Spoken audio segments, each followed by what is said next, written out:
മറ്റു രാജ്യങ്ങളുമായി ബന്ധം സ്ഥാപിക്കാൻ വെനസ്വലയ്ക്ക് അവകാശമുണ്ടെന്ന് അറിയിച്ചിരിക്കുകയാണ് വെനസ്വലൻ ഇടക്കാല പ്രസിഡന്റായ Delcy Rodriguez. China, Cuba, Iran, Russia എന്നീ രാജ്യങ്ങളുമായി നയതന്ത്ര ബന്ധം നിലനിർത്താനുള്ള പരമാധികാരമുണ്ടെന്ന് ഡെൽസി റോഡ്രിഗസ് പറയുന്നു. രാജ്യത്തിനു മേലുള്ള യുഎസിന്റെ ഇടപെടലിനെയും ആക്രമണങ്ങളെയും ഡെൽസി റോഡ്രിഗസ് അപലപിച്ചു. സ്വന്തമായുള്ള വിദേശ നയം രൂപപ്പെടുത്താനുള്ള അവകാശത്തെക്കുറിച്ചും അവർ വ്യക്തമാക്കി. പാർലമെന്റിൽ നടന്ന വാർഷിക സമ്മേളനത്തിൽ സംസാരിക്കുകയായിരുന്നു ഇടക്കാല പ്രസിഡന്റ്. ചൈന, റഷ്യ, ഇറാൻ, ക്യൂബയടക്കം ലോകത്തിലെ എല്ലാ രാജ്യങ്ങളുമായും ജനങ്ങളുമായും നയതന്ത്ര ബന്ധം പുലർത്താൻ ഞങ്ങൾക്ക് അവകാശമുണ്ട്. ഞങ്ങൾ ഒരു പരമാധികാര രാഷ്ട്രമാണെന്നാണ് ഡെൽസി റോഡ്രിഗസ് പറഞ്ഞത്. വെനസ്വലയ്ക്ക് നേരെ അമേരിക്ക നടത്തിയ ആക്രമണം അപലപനീയമാണെന്നും ഇരു രാജ്യങ്ങളും തമ്മിലുള്ള ബന്ധത്തിന് ഒരു വിള്ളലുണ്ടാക്കിയെന്നും അവർ കൂട്ടിച്ചേർത്തു. അമേരിക്കയുടെ ശത്രുതാപരമായ നടപടികൾക്കിടയിലും വെനസ്വലയ്ക്ക് മേൽ അടിച്ചേൽപ്പിച്ച പ്രതിസന്ധികളെ നേരിടാൻ സർക്കാർ തയ്യാറാണെന്നും അതിനായി ഒരു നയതന്ത്ര പാത തിരഞ്ഞെടുക്കാൻ തീരുമാനിച്ചെന്നും അവർ വ്യക്തമാക്കി. വെനസ്വലൻ മുൻ പ്രസിഡന്റ് നിക്കോളാസ് മഡൂറോയെയും പങ്കാളിയെയും മോചിപ്പിക്കാനുള്ള ശ്രമങ്ങൾ തുടരുമെന്നും അവർ വ്യക്തമാക്കുന്നു.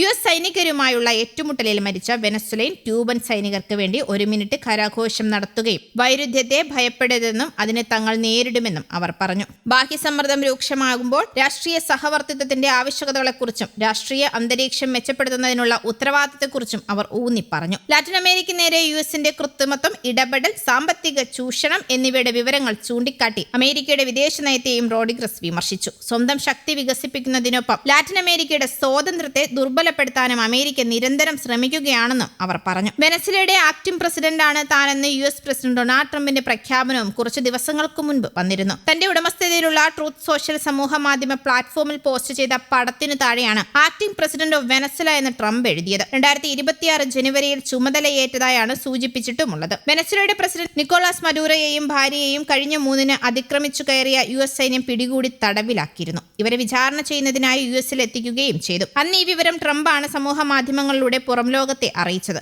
സുഗമമായ അധികാര കൈമാറ്റം സാധ്യമാകും വരെ വെനസ്വലയുടെ ഭരണം യുഎസ് ഏറ്റെടുത്തതായും ട്രംപ് പ്രഖ്യാപിച്ചിരുന്നു. ഇതിന് പിന്നാലെയാണ് സ്വയം ആക്ടിംഗ് പ്രസിഡന്റും ആയത്. അതേസമയം കരീബിയൻ കടലിൽ വെനസ്വലയുമായി ബന്ധമുള്ള മറ്റൊരു എണ്ണക്കപ്പൽ കൂടി പിടിച്ചെടുത്തിരിക്കുകയാണ് അമേരിക്ക. വ്യാഴാഴ്ച MT വെറോണിക്ക എന്ന കപ്പലാണ് പിടിച്ചെടുത്തത്. ഗയാനയുടെ പതാകയാണ് കപ്പലിലുണ്ടായിരുന്നത്. വെറോണിക്കയുടേത് വ്യാജ രജിസ്ട്രേഷനാണെന്നും വെനസ്വലയിൽ നിന്ന് ഉപരോധം ലംഘിച്ച് രഹസ്യ എണ്ണക്കടത്ത് നടത്തുന്ന കപ്പൽ ശൃംഖലയുടെ ഭാഗമാണിതെന്നുമാണ് യുഎസ് പറയുന്നത്. ഇക്കാര്യം ചൂണ്ടിക്കാട്ടി അടുത്തിടെ യുഎസ് പിടികൂടിയ 6ാമത്തെ കപ്പലാണ് വെറോണിക്ക.